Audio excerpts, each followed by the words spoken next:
Greetings, Internet, and welcome to Aaron Plays, and I hope you're doing fantastically well. In this episode, we have the first Union activation using Peabody's... Hold on, I'm just trying to bring him up. Hello, where are you, Mr. Peabody? There he goes. So yeah, Prentice's division was activated, but we only actually have one brigade that's of that division that's not currently in reserve. So, and also at the same time we're activating the these guys, the detachments, because they are part of his command. So yeah, we've got quite a few formations back here in reserve, and these will be released as the game progresses. So Peabody's command is activated, and they have between it actually could be zero and no, it can't be zero, it's got to be minimum of one. Yeah, between 1 and 3 activations. We don't know until we draw the next chip for Prentice to see if it actually is in active.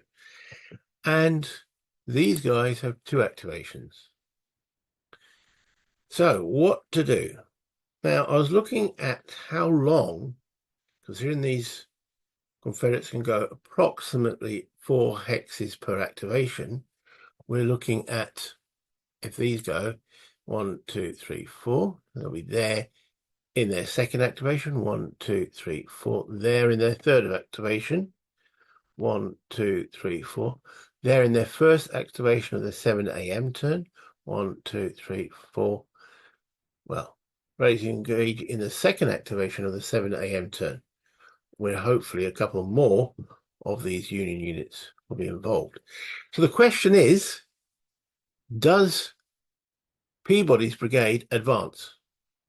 Just to slow that timetable down, remembering also the Confederates need to take, or at least get a unit in Spain's field by the end of the 8 a.m. turn. Or to take it completely, to actually get it under their control. So, what to do? I firmly believe in speed bumps. So let us move Peabody's brigade forward, with also the detachments moving back a little bit. I mean, this one's disordered. Hopefully he can get a chance to rally. I could try and rally him now, but then he won't be able to move. So I think it might be prudent to pull him back. Okay, so let's refer to the sequence of play. So we're at the AM draw, it's been done. Change orders phase, and now we are going to change an order. Because currently Peabody's command is under advance, and we want to change that to attack. Because best forward, it depends on attack. I want to get them into line of battle, and we're not sure how many activations they're going to get, and I don't really want to be in that situation where they're getting attacked while they're still in advanced mode. So let's see. Okay, how to change a brigade's order. And it's again referring to a chart.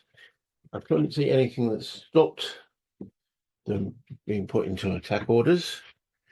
So I'm getting my brigade orders change table. Again, unfortunately, I can't show you this. I'll just talk you through it. Okay. So, of course, like everything in this, it requires a die roll. And the higher, the better. And the following are modifiers to this. Okay. So Peabody, is he? Let me just zoom a little bit on Mr. Peabody. There he is. Okay. Is he stacked with his divisional leader? No. Prentice is over here. So that would give him a +1 modifier if he was. Is the brigadier stacked with his corps or overall commander? Definitely no, he's on his own. And then the brigadier's orders rating, and he's actually pretty good, Mr. Peabody. He's +2. So if I roll 1 or less, retain his current orders will stand, Well, it ain't going to happen because he's on +2. 2 to 3 is retain. Number 4 is loose cannon, which I described in the previous episode. That's where these letters come into effect. 5 is change and stand. And 6 is just change. So here we go. I roll 5 plus 2 is 7. His orders change to attack. Okay, so now I've got to find an attack chit. Game markers. Attack. We've got may advance, must advance. Orders, there we go. Okay, I'll flip that. There he is. He changes to attack. The effect of that is that he's got half movement rate, but can fire. Now, he's not necessarily going to fire now, but he can get ready to do so. Right, the detachments are always under advance orders. Can't change those. So we want to pull them back. Now, I'm going to do, and it says under the special rules for detachments, they move at the leader movement rate. They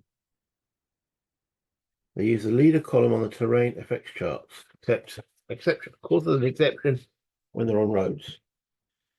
Of course, there's an exception. There's always an exception. So the leader movement rate in woods is 1.5. Now, I want to move these guys back, and I could do a first change. What I mean, right, let's actually zoom in a little bit on these, and I can tell you what I mean. Okay. So you can't just turn around. They've got to pay. The first vertex is free, and then the next one costs a movement point.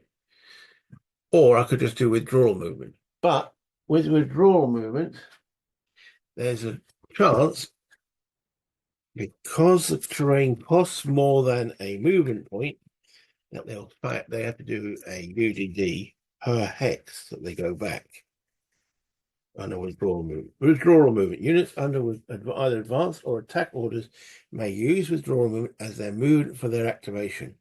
When using withdrawal movement, a unit moves backwards a maximum of 2 hexes. I don't know that. That was Alexa joining in. In any hex the unit enters costs more than 1 movement point, the unit undergoes a UDD as it enters each hex, earning a +1 DRM for each movement point in excess of 1 per hex required. If it fails, it's disordered, and if it's already disordered, then it won't be able to move at all. So, because at the end of the move, I want to still be facing the Confederates. So what to do? Now, this one here can easily do withdrawal movement because that's 1 movement point, and that's 1 movement point. So he does that. 1, 2. No die roll required.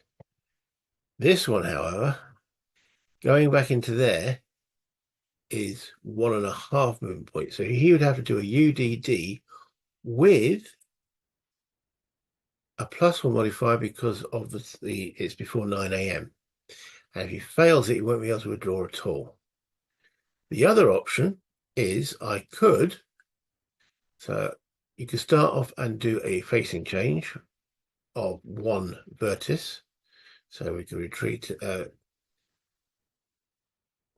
So that would be free. Then do that again.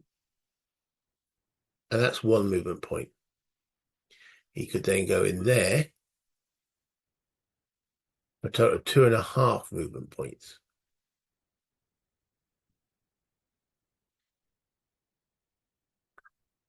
And change his facing again. Because you can do that per each hex side move, each hex move. So it's at 2.5. I better type that down just in case I have to pause for rules or anything. It's at 2.5 at the moment. So we will then rotate it counterclockwise again. It's still 2.5. But now he's on the road. So that's now only 1. So that takes him to 3.5 to there. And we can change him again. Remember, each hex side rotate. So that's 3.5.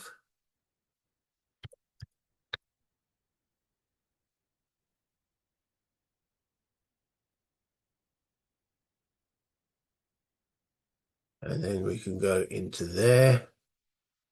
Again, using the row, that's 4.5.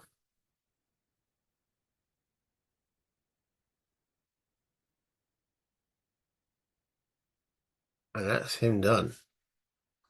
Not ideal, but he's further away. And these guys can retreat. He can't be shot at there. He's safe from that until the Confederates get to here. So, okay. So that's them 2 units done.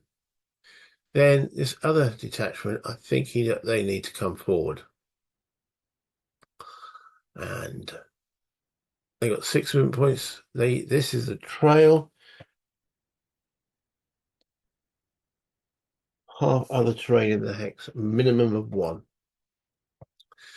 So he's going to go 1, 2, 3, 4, 5, 6. These guys are this turn always in command.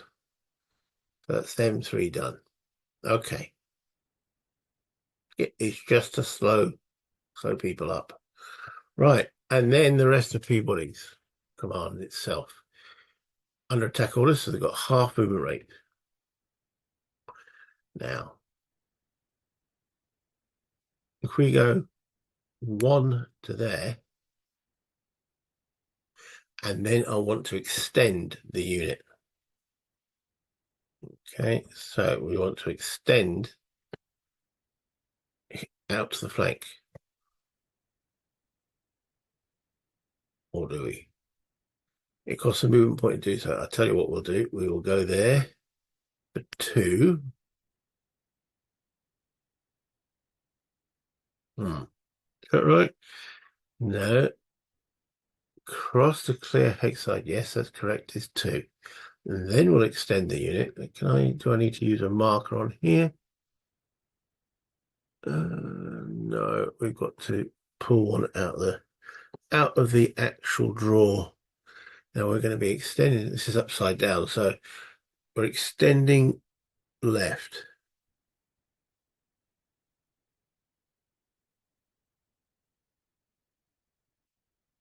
There we go. Control comma will be quicker. Control. There we go. So that unit is in both those hexes, and therefore there is 6. The split even between the 2. If it doesn't evenly split, in this case it'll be 6 and 5. The 6 strength points is in that hex, and the 5 is in that. Okay. Now this unit here, remember we're in attack, so it's 1.5, 3.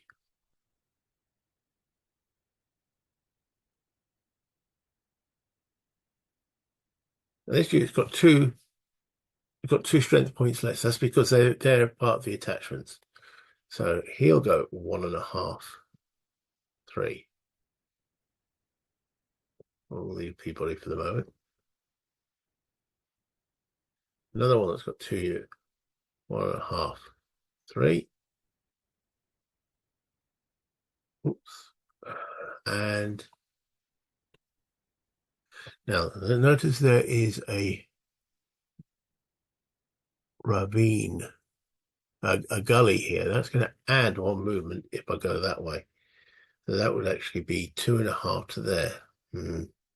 Or we can go 1.5, 3. Let's go that way. 1.5, 3. Avoiding the gully. Okay, and then Peabody himself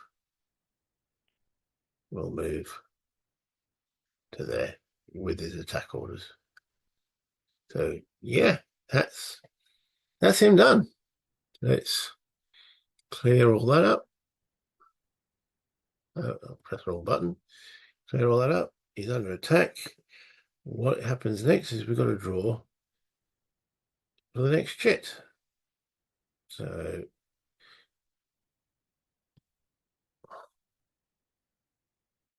there's the pool. I need to bring up the Union order of battle. There it is. Peabody is part of apprentices. So that goes in there.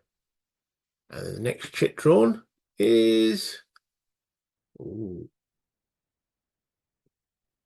apprentice again. Okay, so now we've got to determine if that is going to be the case. As I said in an earlier video, the actual roll for his activations is on a 0, he gets 3. On a 1 or a 2, he gets 2. And on a 3 to 9, he only gets 1.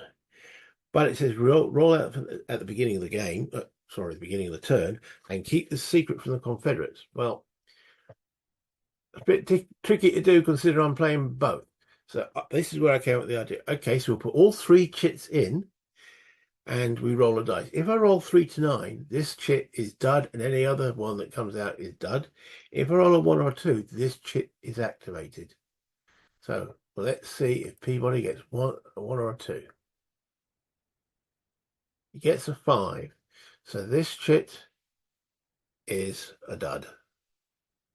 So I'm going to put that over here and then pull the other one out as well. Draw specific. There's apprentice again. Because we know if he doesn't get the second activation, he won't get the third. So from a union point, they're done. That's a good point. Okay, good point. The detachments. I need to put one of them back. I could move them again now because they get 2 activations. So I'll put one of them back. Yes, we definitely got to put one of them back. So the question is, do I want to activate the detachments now or not? I think not. So the next time the apprentice chit comes out, that will be the detachments activation. Nobody else. I've got to remember that. So, okay, let's move it. So drawing the next chit is Ruggles. Okay. Ruggles. Have we got time to do Ruggles?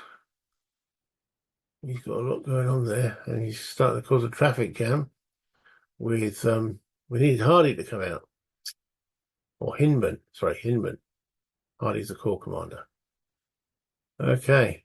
Well, we're going to carry on with our probably incorrect thing to do, which was Ruggles, according to the book or pictures I've looked at, this corps should move to the right of Hardy's 3rd Corps, not the left like I'm doing. But hey-ho. It is what it is. Okay. But that will be in the next episode. So thank you for watching. Let's go back up top. Okay, so Peabody moving forward to engage. I'm not moving very far. He only got 1 activation, as we've just now found out. But the Confederates aren't going to get to him until probably the 2nd activation of Hindman's division in the 7 a.m. turn. They can't move any faster than that, which hopefully will mean there'll be other brigades and divisions starting to form up a little bit by the time they get there. Because on the 7, I'm sorry, I'm looking at the charts here. I shouldn't bring them up. So on the 7 a.m. turn, we roll for a total of 2 Yeah, 2 divisions of, well, roll for the 6th division, the rest of it, and roll for the 5th division as well. Again, it all depends on their activations. It doesn't look like too many. At 8, we can pick any 2 divisions, and 9, then everybody is activated, is alert. Okay, so that's this alert schedule I've got here. Okay, I've also got the roar of battle on the other side, and this will determine once we get to 8 a.m. when some of these divisions activate, they'll start doing bizarre things, depending on the chart here. I've also got a battle events chart, okay, which is mistaken fires, looting, and so on. But that only goes in, there are a certain number of chits from 8 o'clock to 12 noon. There are 4 chits in the activation pool. When they come out, roll a percentage dice, see what happens. But they're not, they only go in from 8 a.m. Ammo resupply. Apparently, there's a lot of ammo problems in this particular battle. And as you've seen, I've got these charts here, are the order of play. Oh, sorry, order of sequences and such forth. So I keep them to the side there so I can remember who's in what and where. And then I've got the beloved terrain effects chart. And on the other side, my favorite table, the second disorder table, which we haven't needed to use yet. Do I need, do you think? You guys tell me. Would it make more sense if I brought these into the module? You can see it. I know they're not in the official module, but I can add them as what's called extensions. But I need to take like pictures or copies of these, scan them in, and do it. Is that necessary? I mean, there's actually 4 pages of charts and tables, which I've been referring to. I mean, that there. Oh, look at that. No. All right, is the combat tables there? This. Everything's backside first. See, no, I want to, no, there we go. All right, so you've got range effects, okay, for the artillery and the muskets and rifles and such forth. I want to go this way, and this is here, and these are the actual results and the amount of steps. Either I'm working backside first, but anyway, you can see what I'm saying. There is also a shock table on there, and then you've got a list of special rules for this particular scenario, which is no, all these ones here. There's quite a few, and you've got a turn record track on here as well. But so there's lots of paperwork for this, and to keep track of it, it's a bit, I'm finding it a bit tricky. That's why you'll be seeing quite a few pauses where I'm going, but I'm getting there. Hopefully, by the end of the battle, I should be an absolute expert. Anyway, if you could do me a solid, like, subscribe, and comment on the video, that would be much appreciated. And until then, until the next video, play games, have fun, bye, internet.